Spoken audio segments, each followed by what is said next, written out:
The lake was quiet that afternoon, the kind of quiet that makes you hear your own breathing.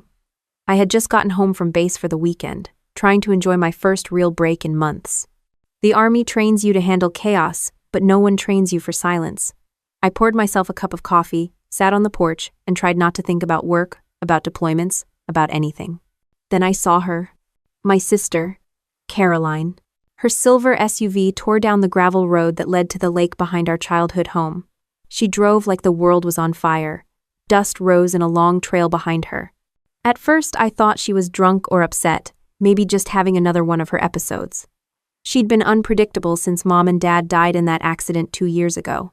I stood up, watching from the porch. She slammed the brakes at the edge of the lake. The car jerked, tires screaming against the dirt. Then she jumped out, hair wild, face red, like she'd been crying or running. She went straight to the trunk, yanked it open, and pulled out something large and heavy. It was a suitcase. Brown leather, old-fashioned, the kind that looks expensive but carries bad memories. I froze, trying to make sense of what I was seeing. She looked around nervously, checking the trees, the water, the road. I stepped off the porch, called her name, but the wind must have swallowed my voice. She lifted the suitcase, staggered under the weight, then swung it hard once, twice, and threw it into the lake. It hit the water with a heavy splash, sending ripples across the still surface. For a few seconds, the suitcase floated. Then it began to sink, slowly, until it disappeared beneath the surface. Carolyn stood there staring at it like she'd buried something she couldn't bear to look at again. Then she ran back to her car and drove away so fast I thought she'd lose control. I didn't move for a good 10 seconds. My brain just couldn't catch up.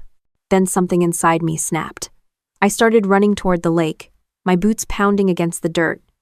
Years of military drills kicked in. My body moved before I could think.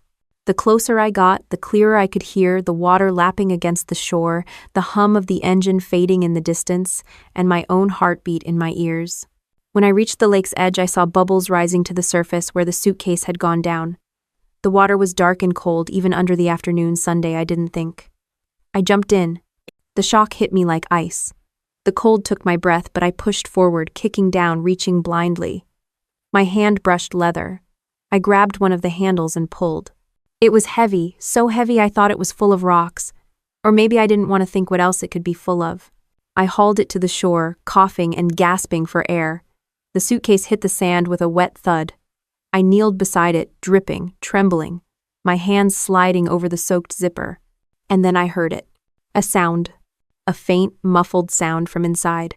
At first, I thought it was in my head, maybe an echo, maybe the wind, but then I heard it again. Something was moving. My heart stopped. No. I yanked the zipper, but it was jammed. My hands were shaking too much. I grabbed my pocket knife, jammed it under the metal, and forced it open. The zipper tore, and the lid fell back. Inside was a baby. A newborn, wrapped in a soaked blue blanket. Tiny, pale. His lips were purple, his eyes closed, his chest barely moving. I felt my stomach twist. For a second, I thought he was dead. Then, just barely, his little hand twitched. "Jesus Christ," I whispered, my voice breaking. "Caroline, what did you do?" I lifted him out carefully, trying not to hurt him. He was freezing. I pulled him close, pressing him against my chest, trying to share any warmth I had left. I sprinted back to the house, dripping lake water all over the floor, shouting for help even though no one was there to hear me. My phone slipped twice before I managed to dial 911. 911, what's your emergency? I found a baby, I said, panting. My sister, she threw a suitcase into the lake, and there's a baby inside. He's not breathing right. Please, you have to send someone. The operator's voice was calm, steady. Ma'am, I need you to calm down and tell me your address. I gave it to her as fast as I could, my voice shaking. She told me to put the baby on a flat surface, dry him, and keep him warm. I followed every word like it was a mission briefing. I wrapped him in the cleanest towels I could grab, rubbed his little chest gently, and whispered over and over, "Stay with me. Just hang on." Minutes felt like hours before I heard sirens. Red and white lights flashed through the window. I ran to the door as paramedics rushed in. One of them, a woman with dark hair pulled tight, took the baby from my arms. She looked at him, then at me. How long was he in the water? Maybe 10 minutes, I said. Maybe less. I don't know. My sister, she threw him in. I saw her. They didn't ask much else. They worked fast oxygen mask, heart monitor, warming blanket. Then they carried him out, shouting vitals to each other as they went. I followed them into the ambulance without asking. The paramedic sitting next to me said, "You said it was your sister?" "Yeah, Caroline. She just threw it in. I thought it was trash or something. I didn't think." He nodded but didn't respond. Maybe he'd seen too much to react. The baby's chest rose and fell under the oxygen mask barely, but enough to make me hold on to hope. The siren wailed. The hospital was only 15 minutes away, but it felt like forever. By the time we arrived, my uniform was soaked through, my hands numb, and my heart felt like it had run a marathon. The baby disappeared behind the ER doors with the doctors. I stood there, dripping, shaking, and trying to breathe. A nurse finally led me to a chair in the waiting area and gave me a blanket. She asked questions I could barely answer. Name, relation, what happened? I told her everything I remembered, word by word. Every detail burned into my brain. Then she said something that made my skin crawl. "The police will want to talk to you." "Of course," I said. But in the back of my mind, something darker whispered. What if they don't believe me? What if they think I'm the crazy one? What if Caroline's already covering her tracks? The waiting room clock ticked, slow and cruel. Every sound, the beeping monitors, the squeak of nurses' shoes, the hum of the vending machine felt louder than it should. Somewhere behind those doors, a baby was fighting for his life. And my sister had disappeared. The clock on the waiting room wall ticked so loud it felt like it was drilling into my skull. My clothes were still damp from the lake, my hands raw from pulling at the suitcase straps. The nurse who had taken my statement handed me a cup of hot coffee that smelled like burnt filters, but it was something to hold on to. A man in a dark suit walked in a few minutes later, flashing a badge. "Detective Ross Harlan," he said, voice low and steady. "You're Dana Porter?" I nodded. My throat was too tight to talk. He sat across from me, notebook open. "You said you saw your sister throw a suitcase into the lake?" "Yes." My voice came out shaky. "About an hour ago. I pulled it out. There was a baby inside. He's here somewhere alive, I think." Ross wrote something down, calm as a man jotting a grocery list. "And your sister's name?" "Caroline Porter. She drives a silver SUV Oregon plates." He looked up. "Any idea why she'd do something like that?" The question hung in the air, ridiculous and impossible. "No," I said finally. She's not a killer." Ross tilted his head slightly, like he'd heard that line before. "You'd be surprised what people are capable of, Miss Porter." Before I could answer, the nurse from earlier, Eloise, came back through the doors. Her expression was unreadable, a poker face that made my stomach twist. "The baby is stable," she said. "For now." Ross stood. "Can we talk to the attending physician?" "Soon," Eloise said. "They're running tests." She looked at me and her tone softened. "He's very small. We don't know how long he was in the water, but he's fighting." "Can I see him?" "Not yet," she said. "You need to rest. Change your clothes. We'll let you know when you can." Rest. Right. I hadn't rested since I saw that suitcase sink. Ross flipped his notebook closed. "Miss Porter, I'll need you to come to the station in the morning to make a full statement. Don't contact your sister. We'll find her." I wanted to laugh. Good luck. She's always one step ahead. He didn't smile. "Then we'll have to catch up." When he left, the waiting room felt heavier. Eloise handed me a set of hospital scrubs and pointed me to the staff bathroom. My reflection in the mirror didn't look like me anymore.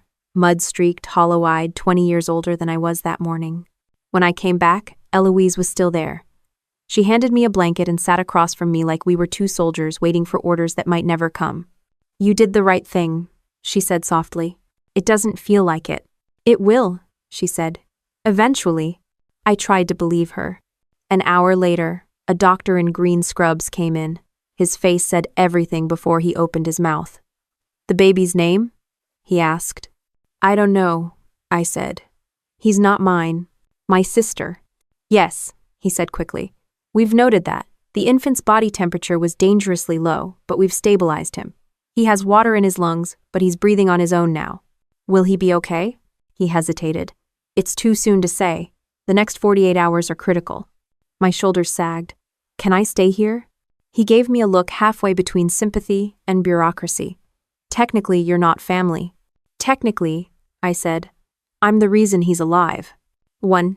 Eloise shot him a look, and after a moment he sighed. Fine. You can stay in the waiting area.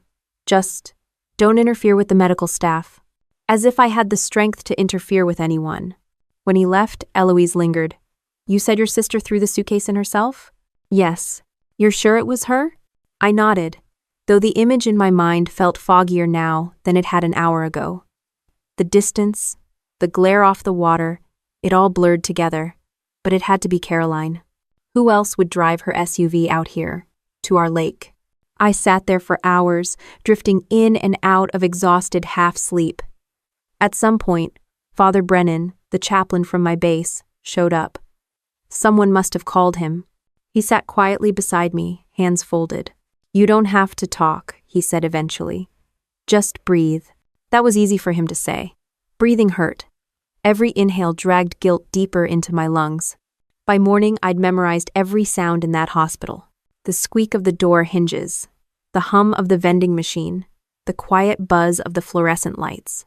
Then Eloise appeared again, holding a paper cup of coffee and a folder. Detective Harlan's back, she said. Ross walked in, this time with another detective, a woman with sharp eyes and the kind of expression that could cut steel. Detective Alvarez, she said. Mind if we sit? I didn't have the energy to say no. Alvarez opened the folder. Miss Porter, we reviewed security footage from a gas station 2 miles from your house. Your sister's car was spotted there 10 minutes after the time you say you saw her at the lake. That's impossible, I said. I saw her. The car, the hair, the clothes. From how far away? Maybe 100 yards. And you're certain? My pulse spiked. Yes, I know my sister's car. Ross leaned back. Could someone else have been driving it? I don't know, I said, voice cracking. Why would anyone else? That's what we're trying to figure out, Alvarez said. Your sister's house was empty when we arrived. No sign of forced entry, no phone activity, no credit card use. It's like she vanished. She didn't vanish, I said, gripping the armrest. She ran. And she ran because she knows what she did. The room went quiet. I could feel Ross studying me, his eyes calculating, testing how much of what I was saying came from truth and how much from emotion. Miss Porter, he said finally, are you aware of any mental health history in your family?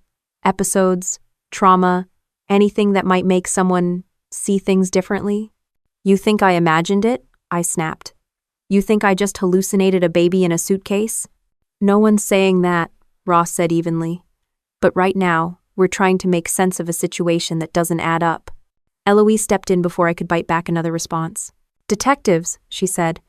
Maybe you should focus on the baby. He's real enough. They left after that, but the air they left behind felt poisoned. I sank back into the chair, shaking, furious. Eloise rested a hand on my shoulder. They're doing their job, she said. Then they're doing it wrong, I muttered.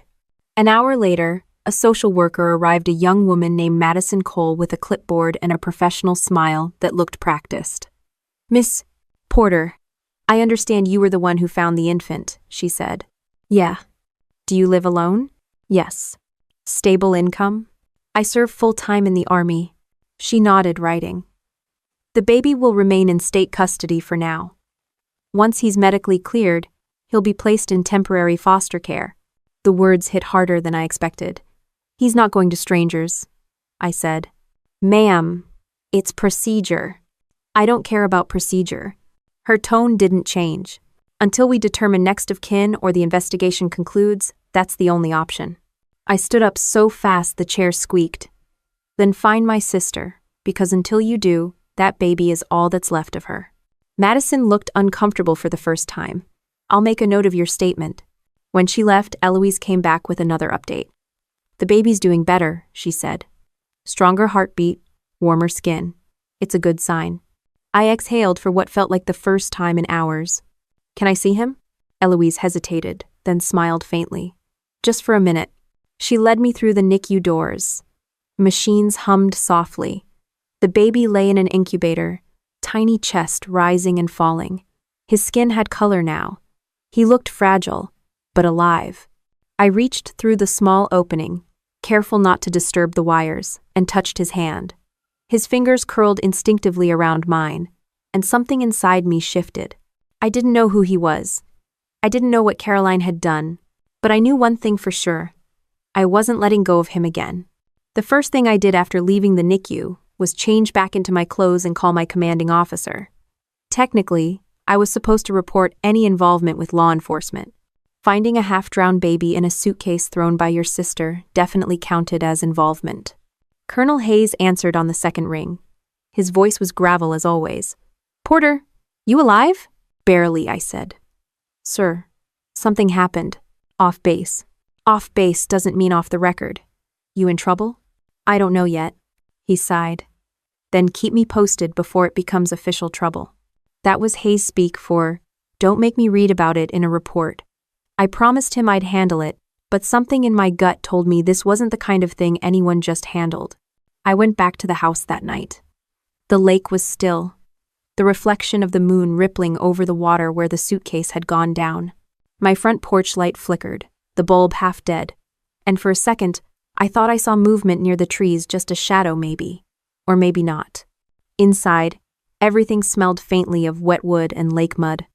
I tossed my jacket on the chair and sat at the table staring at nothing, trying to piece things together. Caroline had thrown a suitcase into the lake. A baby was inside.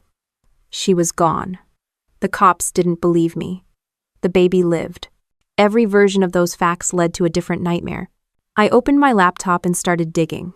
If Caroline had disappeared, maybe she'd left something behind: emails, social media posts, phone records. Most of her accounts were deactivated, wiped clean.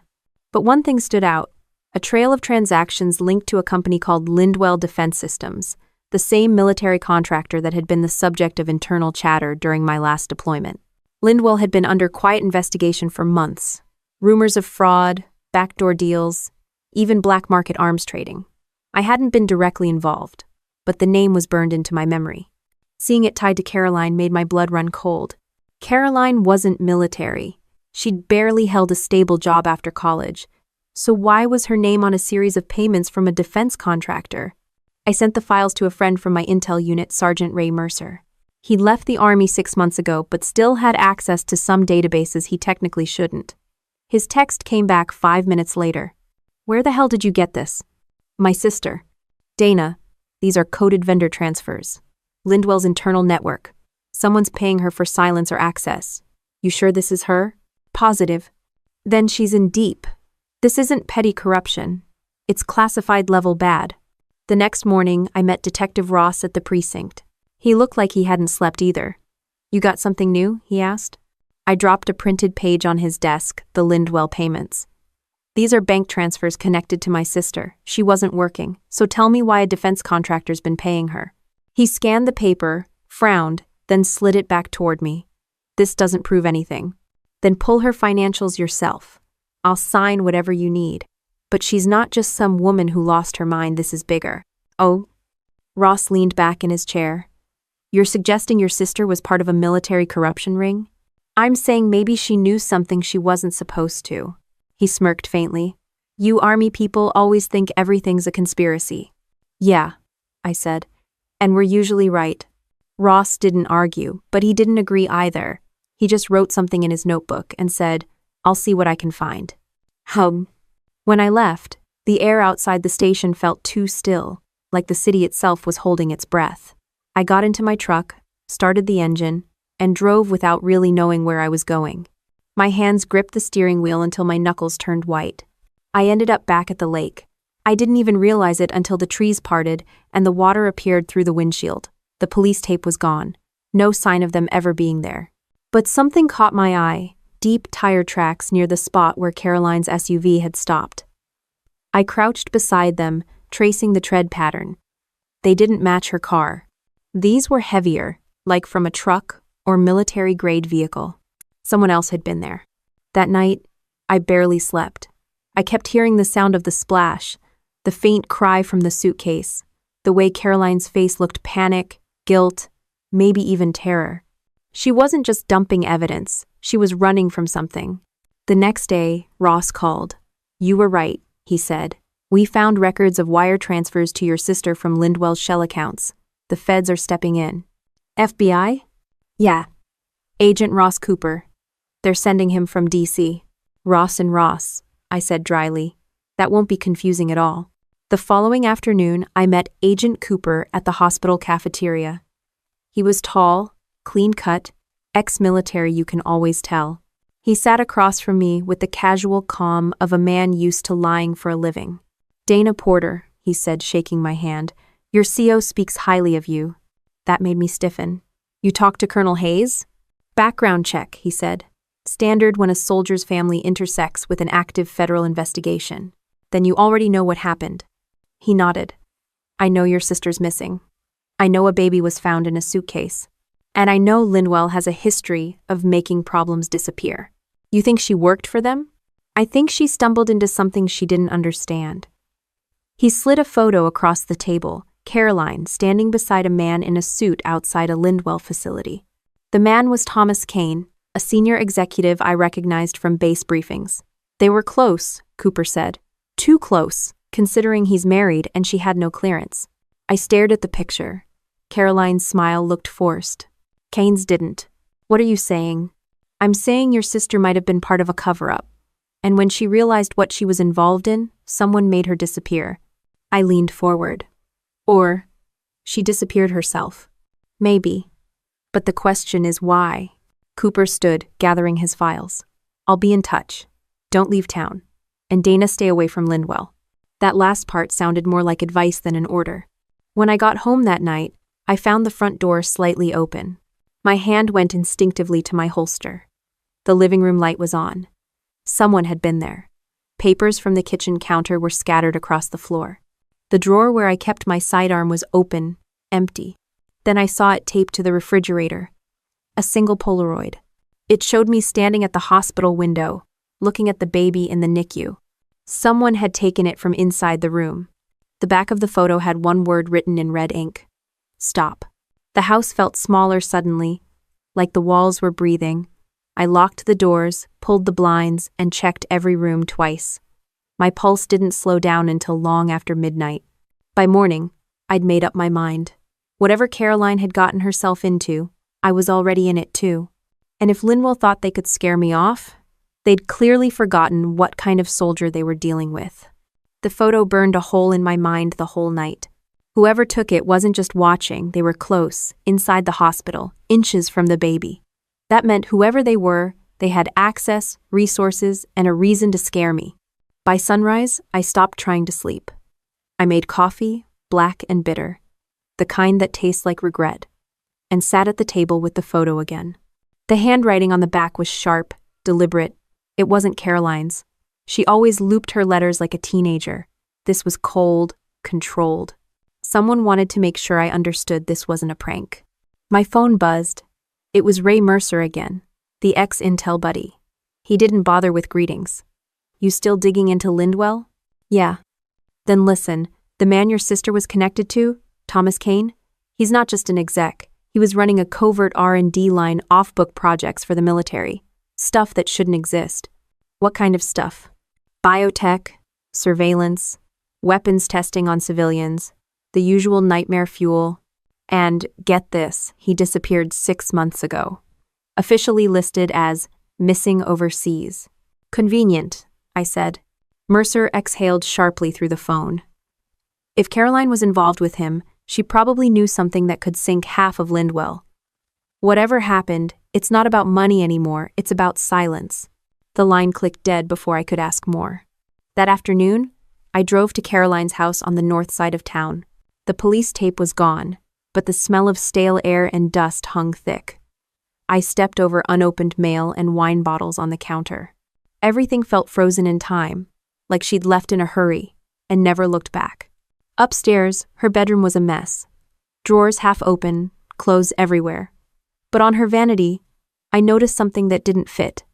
A family photo of us as kids, taken the summer before Dad's accident. She'd kept it framed.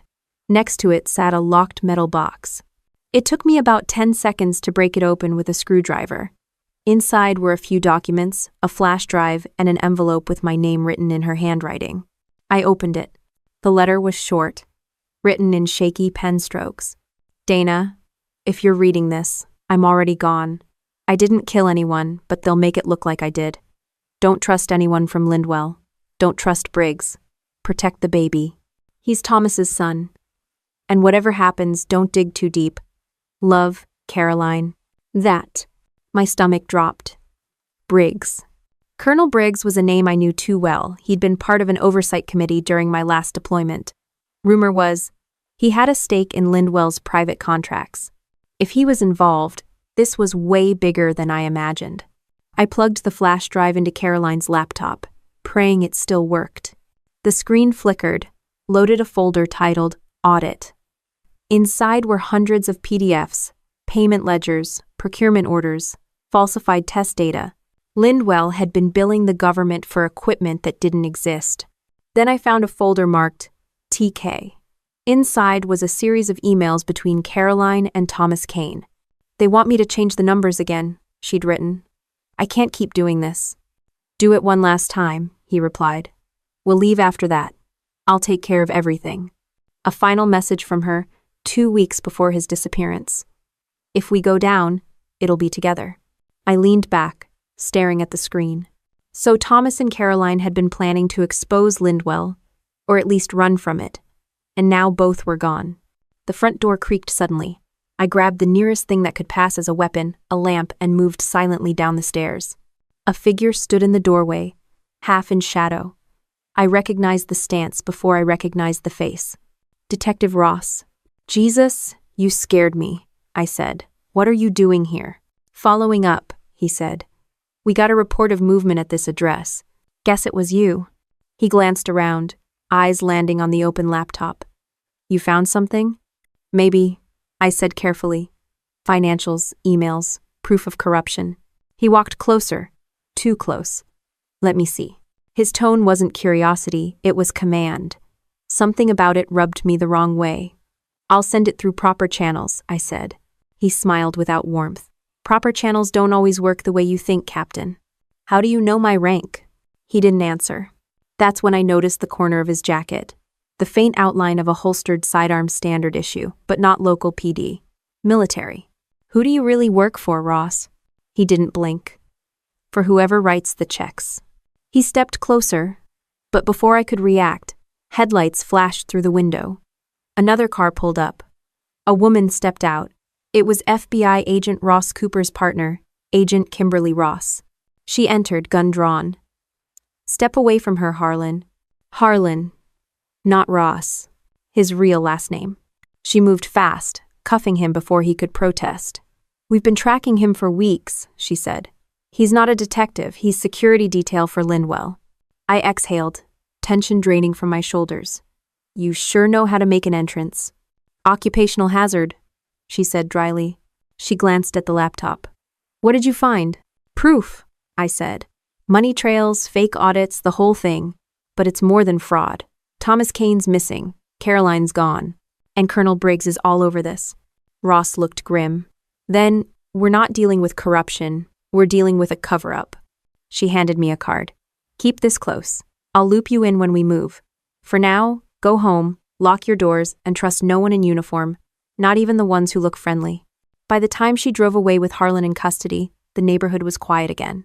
I stood there in the dark, feeling the weight of it all press down Caroline's letter, the baby's cry, the list of names tied to Lindwell.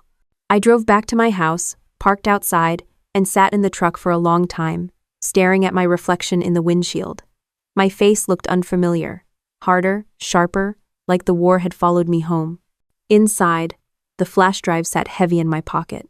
I poured myself another coffee, opened my notebook, and started sketching out connections: Caroline, Thomas Kane, Lindwell, Briggs.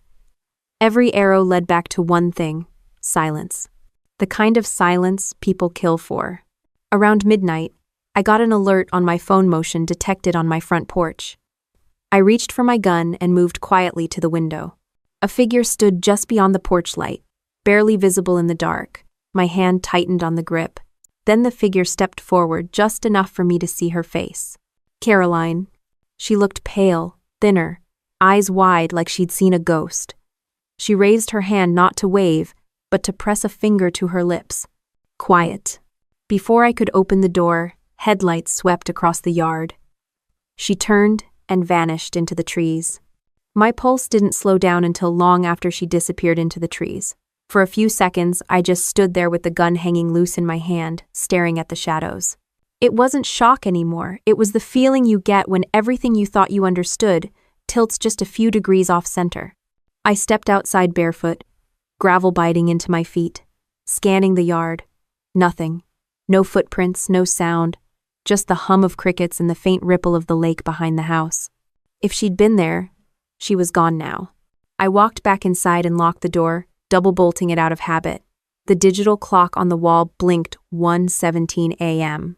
I sat down at the kitchen table, gun beside the coffee mug, and replayed the image of Caroline's face in my mind. Pale, gaunt, terrified, and alive.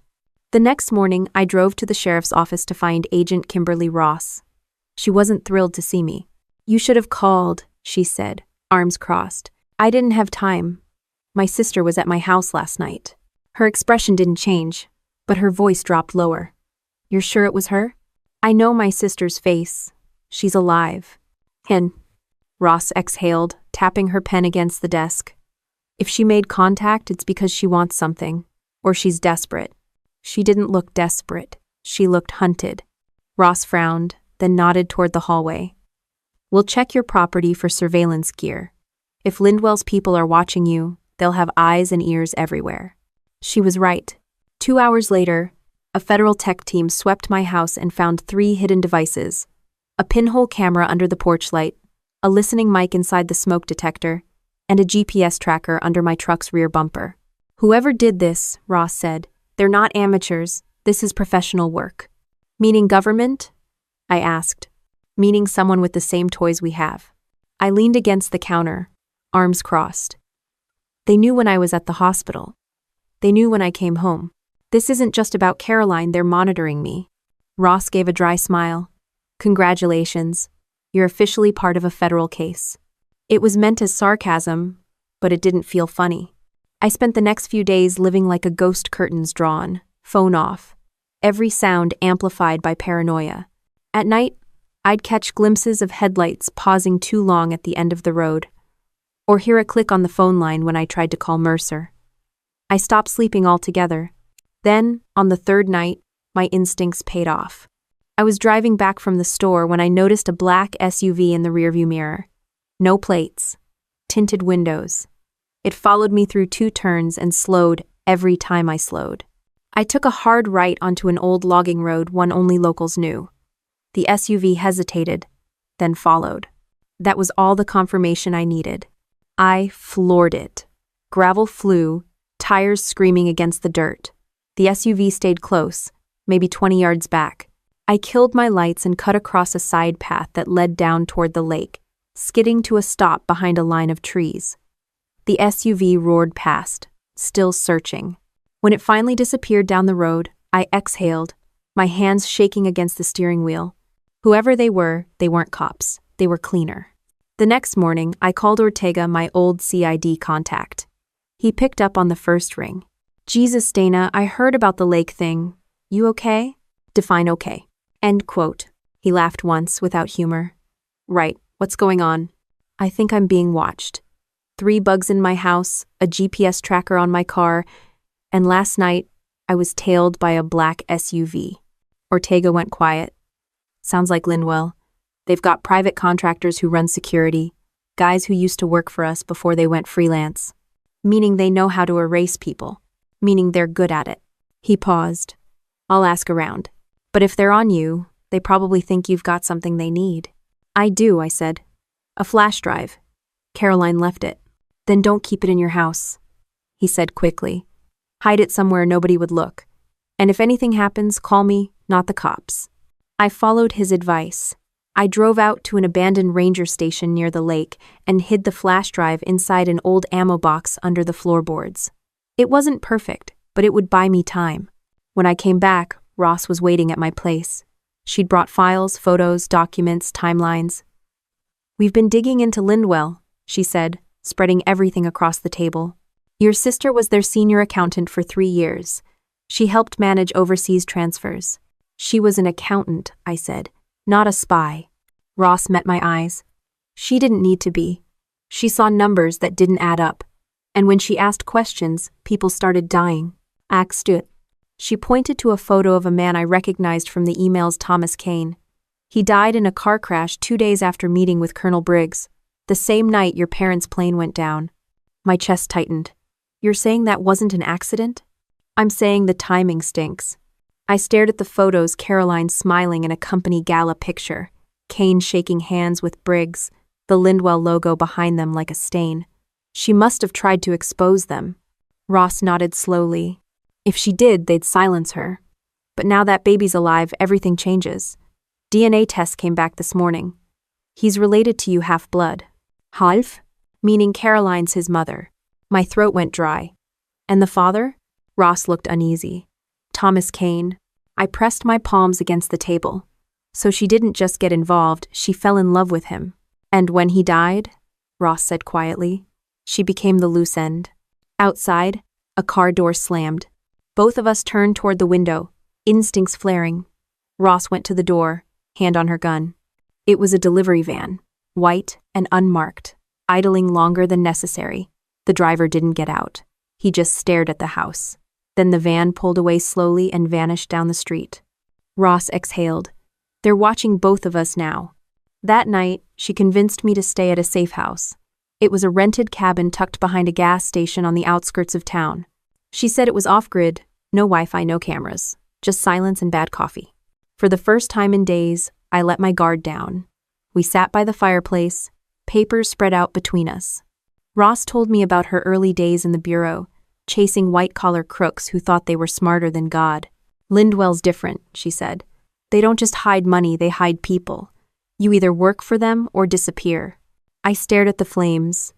Caroline must have thought she could outrun them. She underestimated how fast they are. I didn't answer. The fire crackled, the only sound between us. Then Ross's phone buzzed. She looked at the screen, frowned, and handed it to me. A message. No number attached. Just one line. "She called you. Don't answer again." The phone screen dimmed, and a second later, the window behind us shattered. Glass exploded across the room, the air thick with the hiss of a bullet cutting through it. Ross dove for cover, pulling me down beside her as another shot hit the wall. She grabbed her gun and crawled toward the door. "Get down, stay behind me." I reached for mine. The next bullet tore through the lamp, sending sparks flying. Ross kicked open the back door, motioned for me to move. I sprinted outside, crouching behind the truck as a final shot cracked through the silence. The world went still again. No sound except the wind and the faint smell of burnt wood from the fireplace. Ross stood, weapon raised, scanning the tree line. The shooter was gone. I looked at her, my hands still trembling. "They know where we are." She nodded once, eyes hard. "Then we move before they find us again." The next morning, I woke up on the floor beside the couch, gun still in hand. The sunlight cut through the blinds like narrow blades, and for a few seconds, I didn't remember where I was. The smell of smoke from last night's attack still lingered in my hair. Ross was gone. She'd left before dawn to coordinate with the bureau. Her half-finished coffee sat on the table, cold and untouched. The house was too quiet. I poured another cup of caffeine that tasted like ash and turned on my phone. 30 missed calls, most from unknown numbers. A few from Ortega, one voicemail. The message began with silence, then breathing. "Dana." The voice was hoarse, low, unmistakable. "Caroline, don't hang up when I call again," she whispered. "Please. I didn't mean for any of this to happen. They killed Thomas. They killed Mom and Dad, and they'll kill me if I don't give them what they want." The message ended there. No click, no goodbye. Just that quiet panic in her voice. My first instinct was to call Ross, but something stopped me. The way Caroline said they'll kill me if I don't give them what they want, that meant she was still moving, still bargaining. Maybe she'd try again. 2 hours later, the phone rang again. Same blocked number. I answered. Caroline? Her voice trembled. You shouldn't have opened the suitcase. I had to. There was a baby inside. I know, she said, and I could hear the tears breaking through her words. That's why they're after you now. You have what they lost. What are you talking about? It's not just about the money, Dana. The files, the research. Lindwell used government funds for biological testing. Thomas found out. They called it Project Meridian. He tried to stop it. And they killed him? Yes. And Mom and Dad. They found out too. Dad was going to go public with the audit, and they staged the crash. I couldn't protect them. Her breathing hitched. I thought if I gave them what they wanted, they'd let me go. But they won't. I have the last set of files. I hid them near the lake. That's why they keep watching you. They think I gave them to you. Where are you? Can't say. Not yet. There's one more thing I have to do first. Caroline, listen to me. The FBI can protect you. Ross can. No, she snapped. You don't understand. There's no protection from people like them. Her voice cracked. Meet me tomorrow night. The old warehouse by the lake. Midnight. Don't bring anyone. If they see you with law enforcement, they'll kill us both. Caroline. But the line went dead. I stood there, staring at the phone. The silence so thick, it felt like the air had stopped moving. At noon, Ross returned, hair pulled back tight, face sharper than usual. You look like hell, she said. Thanks, I muttered. You missed the part where my dead sister called me. That got her attention. What? She's alive. She called this morning. Said Lindwell's running something called Project Meridian. Says she's got the last set of files. Wants to meet tomorrow night. Alone. Ross's jaw tightened. That's a trap. Maybe. But she sounded scared. She's not faking that. Ross paced the room thinking. We can't risk you going in without backup. We set up a controlled meet. We'll wire you, put surveillance around the area, make sure we catch whoever shows up. She said no law enforcement. And you believe she'd recognize federal tactics? She's smarter than you think. Ross stopped pacing and looked me dead in the eye. You go alone. You're dead. You go with us. Maybe we all live. Those are the options. I didn't answer right away. I'd spent my whole career following orders, trusting chain of command, but this wasn't a mission. This was family. And family never fit protocol. By evening, Ortega showed up with a case of hardware recorders, transmitters, encrypted comms. If you're doing this, he said, we're doing it smart. He laid out the plan. The FBI would monitor from a van a mile out. Ross would coordinate the team. I'd wear a wire, just in case. They'd let Caroline come to me, then move in. Clean, quick, controlled. It all sounded fine on paper. But I'd been in enough operations to know paper doesn't bleed. That night, I couldn't stop thinking about Caroline's voice, the way she said they killed Mom and Dad. The part that made it worse was that it fit. The accident that never quite made sense, the sealed investigation, the quiet funeral where no one from the Army ever showed up even though Dad was still on contract.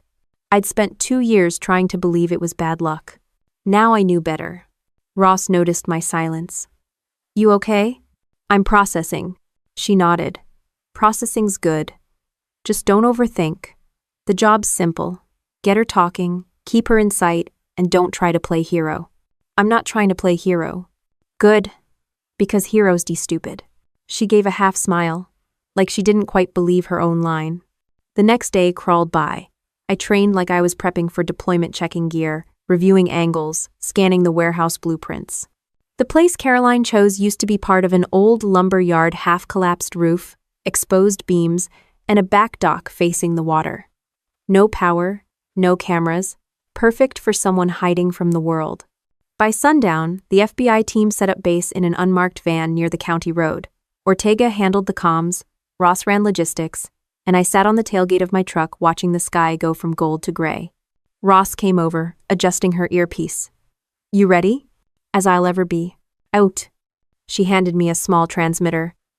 This stays on you at all times? You hit this button, we come in hot. I clipped it under my jacket. Got it. She hesitated, then added quietly, Don't forget, no matter what she says, your priority is staying alive. I looked at her. Yeah, well, tell that to the part of me that still thinks she's my sister. Midnight couldn't come fast enough. The air outside the warehouse was damp, thick with fog from the lake. My boots crunched softly against gravel as I moved toward the entrance. The place smelled like rust and mold.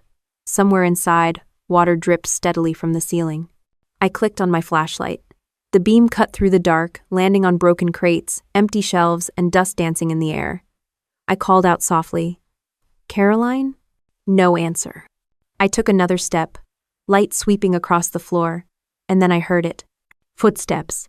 Slow, careful, coming from the far end of the room. A shadow moved behind a stack of pallets, then stopped. "Dana!" she said, voice shaking but real. Caroline stepped into the light, hands trembling, eyes glassy with exhaustion. She looked smaller than I remembered, bones sharper under her skin. "You came alone," she said. "Of course I did." Her gaze darted to my jacket, to the spot where the wire was hidden. "You shouldn't have done that." I froze. "What do you mean?" Her lips parted, a whisper barely audible. "They're already here." Lend. The sound of her voice saying "they're already here" hit harder than any bullet. My flashlight flicked across the floor, catching movement near the shattered windows. Caroline's pupils were blown wide, her hands trembling as she grabbed my arm. "Put it down," she whispered. "What?" "The wire. They've got the feed jammed. You're not broadcasting to anyone right now." I froze. "How do you know that?" "Because I tried the same thing last week. And they were listening before I even spoke." "Ha!" Somewhere outside, gravel crunched beneath tires. The low hum of an engine followed, steady and slow. My instincts kicked in the kind you don't lose after years in the field. I ducked behind a stack of crates and peered through the gap in the boards. 2 vehicles, blacked-out SUVs, no plates, no headlights, moving like predators circling prey. Caroline pulled me toward the far corner of the warehouse. Her breath came fast and shallow. "I thought they'd lost me," she whispered. "I was wrong. I only came back to end it. You could have gone to the FBI." Her eyes flashed. "You think I didn't? You think I didn't try? They're in it, Dana, all the way up." "Not Ross." Caroline gave a bitter laugh. "You're still the soldier. Still believe the system works if you just follow orders." Before I could answer, headlights sliced through the gaps in the wall. One SUV stopped near the entrance. The other swung around back. Caroline squeezed my wrist. "They want the files. That's all this is. Once they have them, I'm disposable." "Then where are they?" "I hid them," she said. "You already have part of it. The drive I left at the house, it's not the full set. The rest is buried where Dad used to keep his fishing gear. Under the pier." "Jesus, Caroline." A loud metallic clatter echoed through the warehouse. The front doors burst inward. 2 men stepped in body armor, rifles, comms, gear, not hired thugs, trained. I pulled my sidearm and pushed Caroline behind a crate. "Stay down." Gunfire cracked through the air. The first shot hit a steel beam inches from my head. I returned fire, low and controlled. The echo filled the space, deafening and sharp. One of the men shouted something into his mic. The second flanked left, sliding between shadows. They were clearing the space systematically, the way we used to breach buildings overseas. Whoever sent them wasn't improvising. Caroline crawled behind a workbench, her face white. "You have to leave me," she said. "Not happening." I spotted a reflection, a glint off a rifle scope near the broken rafters. I took the shot. The figure dropped, hitting the ground with a hard thud. The noise outside shifted. Tires screeched. The second SUV's doors slammed, and I heard shouts, different cadence, different tone, reinforcements. A voice called out through a megaphone, "Federal agents, drop your weapons." It was Ross. The warehouse erupted into chaos. The shooters inside turned toward the sound. I grabbed Caroline's hand and pulled her toward the back exit. A bullet grazed the wall near her head, showering us with splinters. We broke into the open air, stumbling onto the gravel lot. Flashlights cut through the fog. Ross's team moved in from both sides, shouting commands. One of the shooters fired wildly, hitting a floodlight. Another round cracked past my ear. Then, without warning, Caroline cried out and dropped. I caught her before she hit the ground. Her hand pressed against her abdomen, blood seeping between her fingers. "Caroline!" Her eyes darted up at me, wild and fading all at once. "Don't stop," she whispered. "Don't let them take him." I felt the tremor in her body. She was losing too much blood, too fast. Ross appeared, gun still raised. "Dana, get down!" One of the attackers made a run for the trees. Ross's agents cut him off, tackling him to the ground. Another shooter went down by the entrance, his rifle clattering across the concrete. I pressed my hands over Caroline's wound, but the blood kept coming. "Stay with me," I said, my voice cracking. Her lips moved, barely a sound. "The files. Under the pier. The baby. His name is Caleb. Save your strength." She gave a weak smile. "I always told you you'd make a better soldier than sister." Then her hand went limp. The world narrowed to the sound of my breathing and the smell of gunpowder. Someone shouted that the area was clear. Ross knelt beside me, her face grim.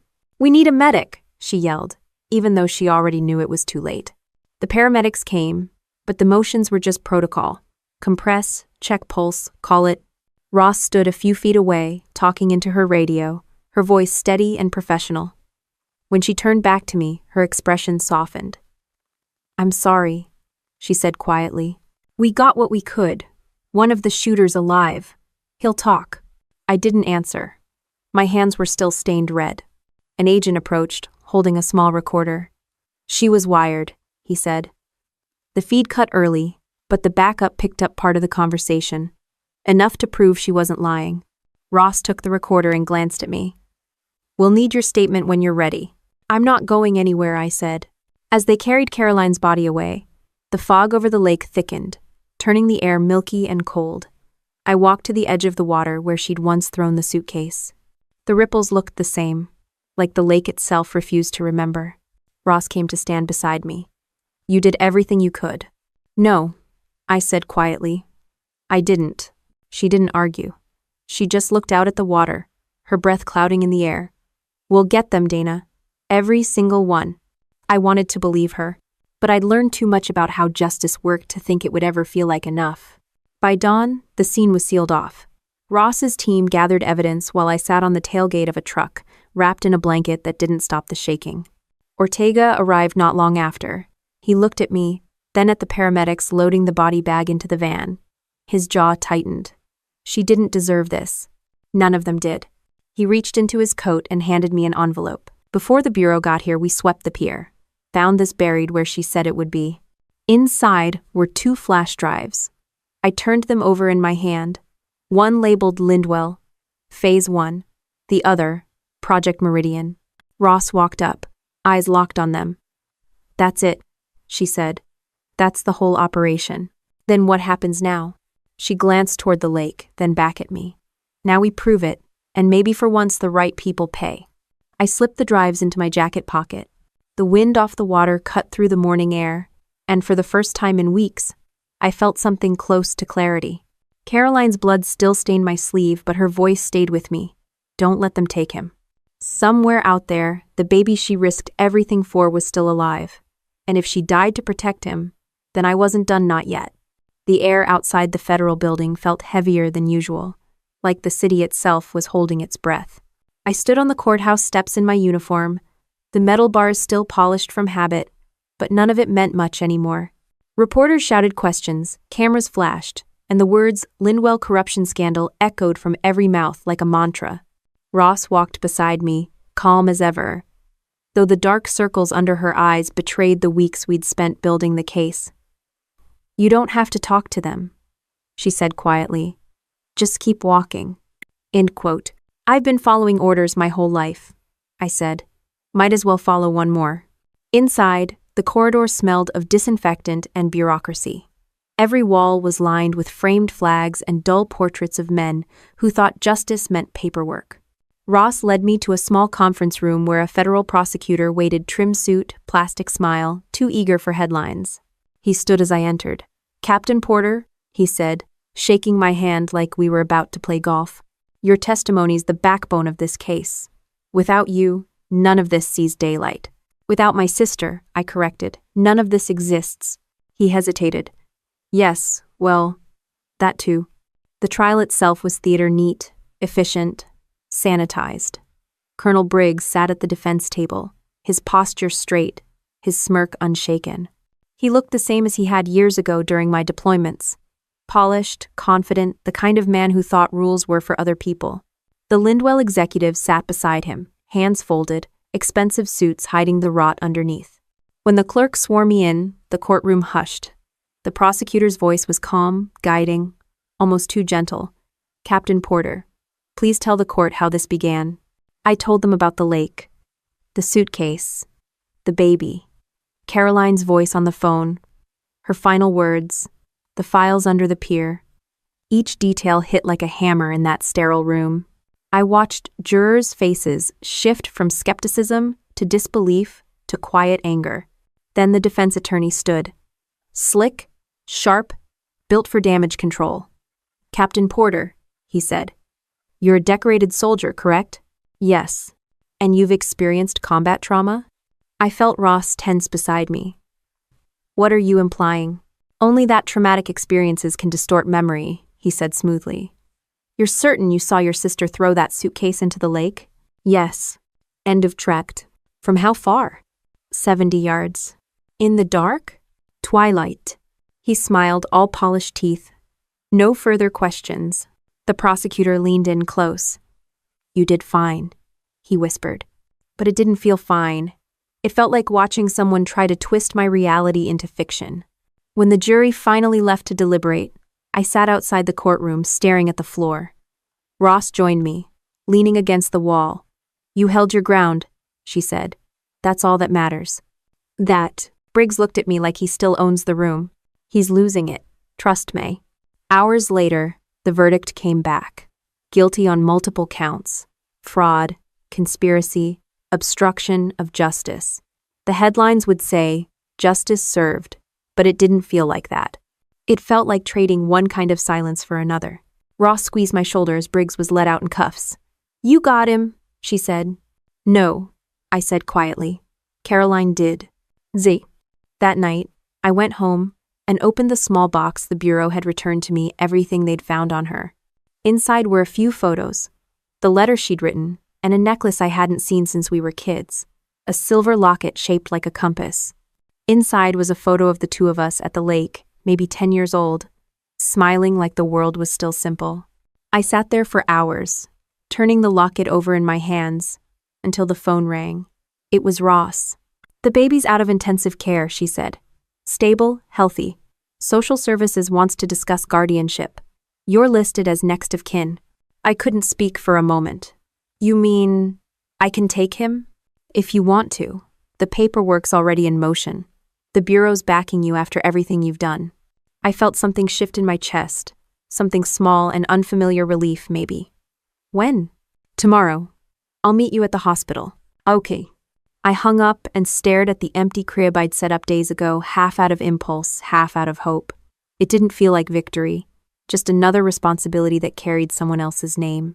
The next morning, the hospital smelled like antiseptic and new beginnings. I walked down the hall with Ross, every step heavier than the last. The nurse at the nursery window smiled and nodded toward the end of the row. "That's him," she said softly. "Caleb." The name hit me like a whisper from another life. I looked through the glass. He was bigger now, stronger. No wires, no oxygen mask. Just a small, warm human being who'd survived every terrible thing thrown at him. Ross said something, but I barely heard it. The only sound that mattered was his quiet breathing. When they handed him to me, he opened his eyes bright, clear, curious. For a second, I saw Caroline in them. The nurse smiled. "He likes you. He doesn't know me yet." "What? Give him time." The paperwork took hours, but by the end of the day, Caleb Porter was officially under my guardianship. I walked out of that hospital carrying him, a diaper bag slung over my shoulder, feeling the weight of both life and loss. Outside, the air smelled like rain. Ross waited by her car. "You did it?" she said. "I just signed papers." "No," she said, smiling faintly. "You broke a cycle." She opened her door, paused, and added, "We'll keep digging. Lindwell's not done yet, but for now, get some rest." As she drove off, I stood there for a long while. Caleb bundled against my chest. The city moved around us. Sirens, chatter, engines. but none of it touched us. For the first time, I wasn't thinking about revenge or justice or military codes. Just breath, heartbeat, warmth. When we got home, I carried him into the living room, laid him in the crib, and sat beside it. He fell asleep almost instantly. I stared at the soft rhythm of his chest, rising and falling. On the mantel above us, Caroline's locket caught the light from the window. I picked it up, brushed my thumb over the worn metal, and whispered, "He's safe now." The words didn't fix anything, but they filled the room with something close to peace. Outside, the wind moved across the lake, gentle and constant. I went to the porch, holding the locket tight, and looked out over the water. The ripples caught the sunlight, silver and alive. Justice didn't bring Caroline back. It didn't erase what happened or make the silence less cruel. But it did one thing: it stopped the people who'd tried to bury her truth. And that, for now, was enough. Morning light came through the curtains, thin and quiet. Caleb's soft breathing filled the room, the kind of sound you didn't realize you'd been missing until it became part of the silence. I hadn't slept much, but for once, the lack of sleep didn't feel like exhaustion, it felt like purpose. The house had changed since the night Caroline showed up at my door. The curtains were open again, the floors cleaned, the smell of gun oil replaced by baby powder and formula. It felt lived in, not guarded, the kind of house that finally belonged to someone again. I poured coffee and looked over the stack of forms from the Army, my formal discharge papers. Honorable retirement. 2 words that looked better on paper than they felt in real life. After 20 years of service, I thought I'd be relieved. Instead, I felt weightless in the worst way. For the first time, there was no mission, no chain of command, no orders waiting at dawn. Just a quiet I didn't know what to do with. Caleb stirred in his crib, and I leaned over to pick him up. He blinked up at me with those wide eyes, curious about everything, like the world hadn't shown him any of its sharp edges yet. I whispered, "You have no idea what you survived, do you, kid?" He didn't answer, of course. Just yawned, small and perfect. I spent that day with paperwork and calls. Social services needed follow-up documentation. Veterans Affairs needed confirmation of my new address. And a nonprofit I'd contacted wanted to discuss an idea I'd pitched weeks ago but never had the nerve to follow through with. It was called Caleb's Haven, a support center for military families, kids of deployed parents, and veterans dealing with PTSD. I'd seen too many soldiers come home to silence. Too many kids grow up waiting for parents who never quite made it back whole. Caroline's story, my story, all of it had started because someone didn't speak up soon enough. I wanted to change that. Ross called around noon. "How's the little one?" "Sleeping like he hasn't got enemies in high places." "Then," she chuckled softly. "Good. I've got updates. Briggs's sentencing went through 30 years, no parole. Lindwell's assets are frozen, and the feds are dissecting what's left. And the ones who got away? Some of them will turn up. Most of them won't. But the Bureau's not letting go. You did more than anyone thought possible." "Caroline did," I said quietly. "I just carried her torch the last mile." Ross didn't argue. She never did when I brought up my sister. "Listen," she said, "there's a foundation grant that fits your project proposal. If you're serious about this center, I can help fast-track the paperwork." "You'd do that?"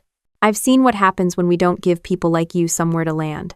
Think of it as a selfish investment in national sanity." That made me laugh. "You really can't turn off the federal agent tone, can you? Not even off the clock." We hung up with a promise to meet next week. Later that afternoon, Ortega stopped by with takeout and a file folder under his arm. "You're officially out of the system," he said, setting the food down. "No more surveillance, no more reports. You're free." "Free's a strange word," I said. "I used to think it meant doing whatever you wanted. Now it feels more like taking responsibility for everything that's left." He nodded, chewing on that thought. "That's the soldier mindset. You don't retire from it. You just learn to aim it somewhere new." "Maybe that's the plan," I said. We ate in silence for a while, Caleb asleep in his bassinet between us. Ortega glanced at him and smiled. "He looks like her." "I know. You think he'll ever know the whole story?" "Maybe one day," I said. "But I'll tell it differently.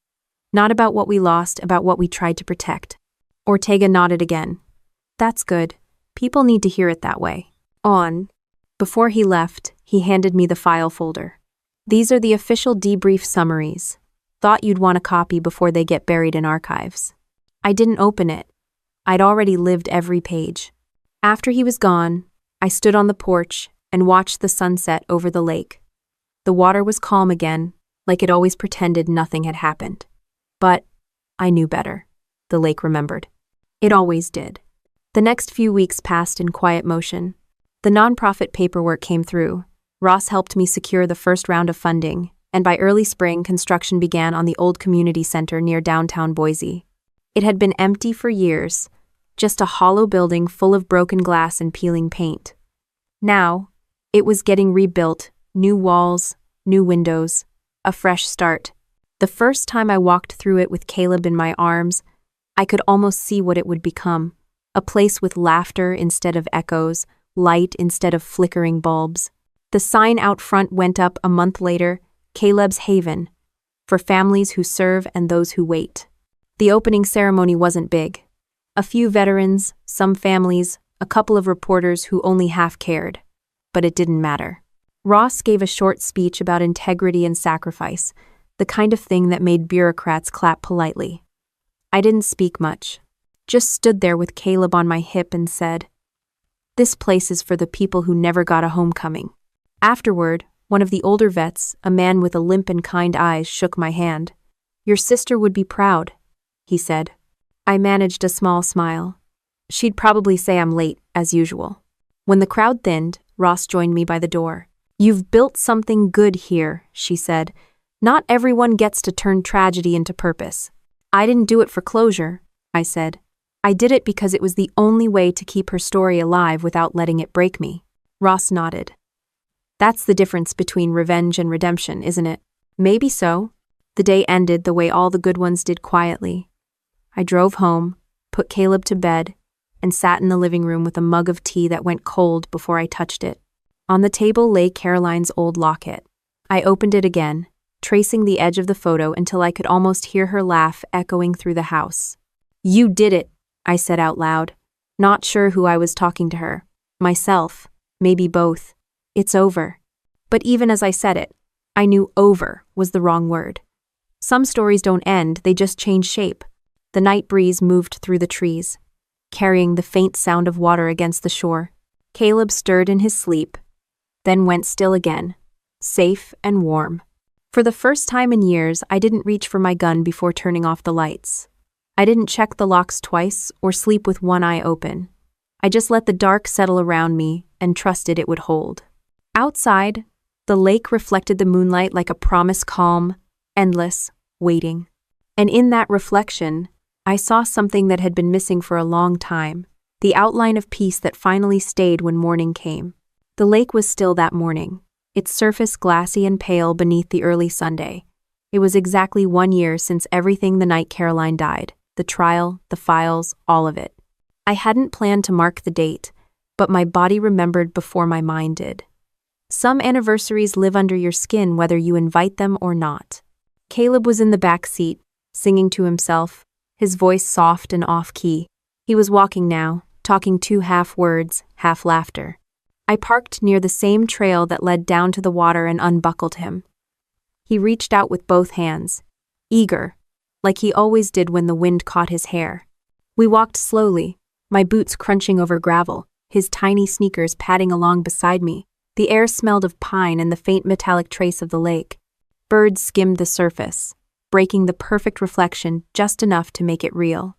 I stopped near the edge, where the old pier stretched into the water. It had been repaired since last year, new boards over old scars.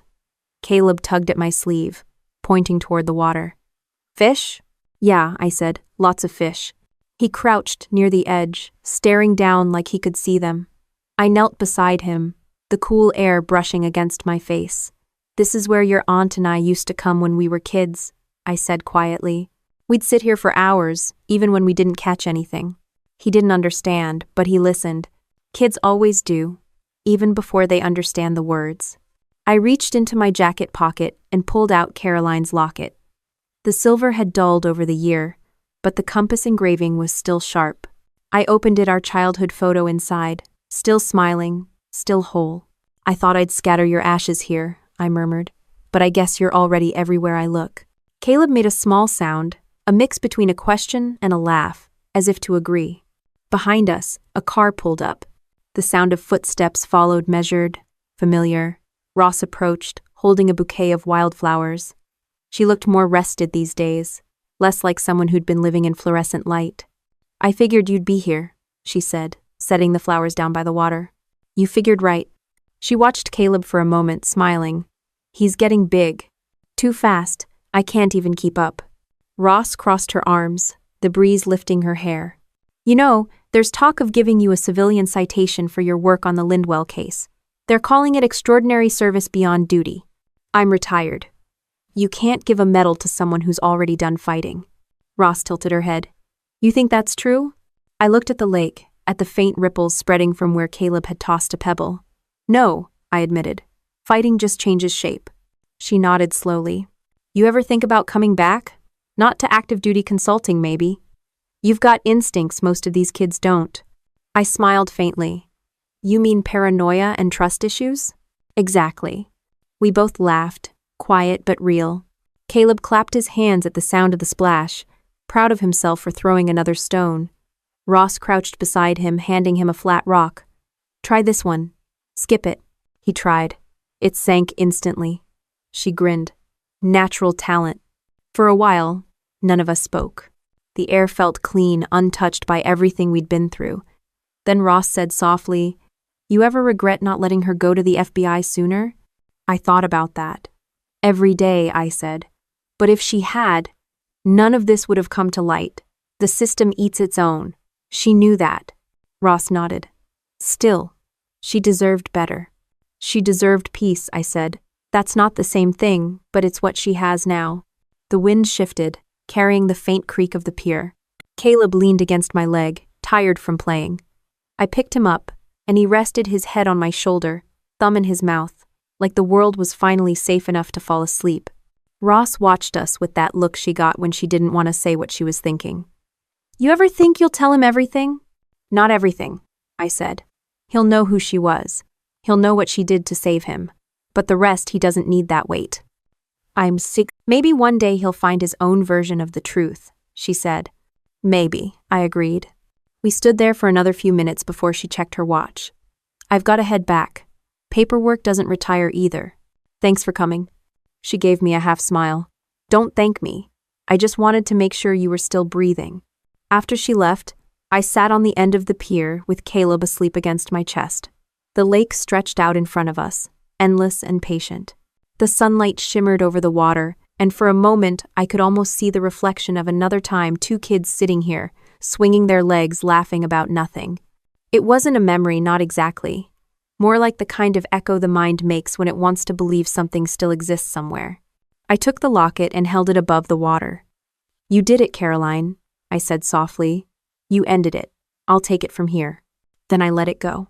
The chain slipped through my fingers, caught the sunlight once, then disappeared beneath the surface.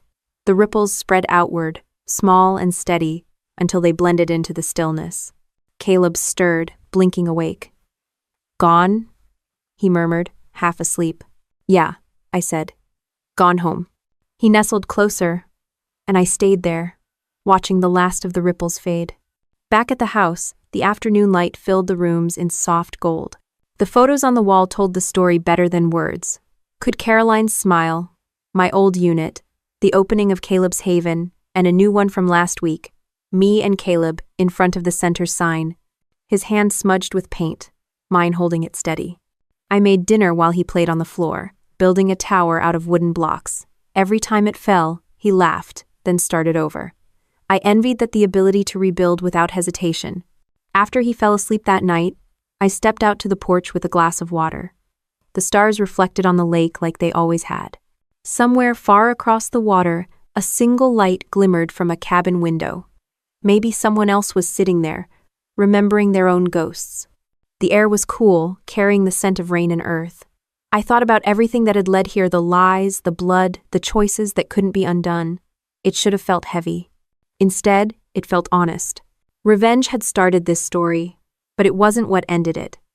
What ended it was something quieter, harder-earned mercy maybe, or the simple decision to stop carrying the fire and start carrying the light. I looked toward the lake one last time and whispered, "Rest easy, sis. We're good now." Law. Then I turned back inside, closing the door behind me, the sound of the water steady and alive just beyond the walls, as if it were keeping watch not over ghosts, but over the living who'd finally learned how to stay.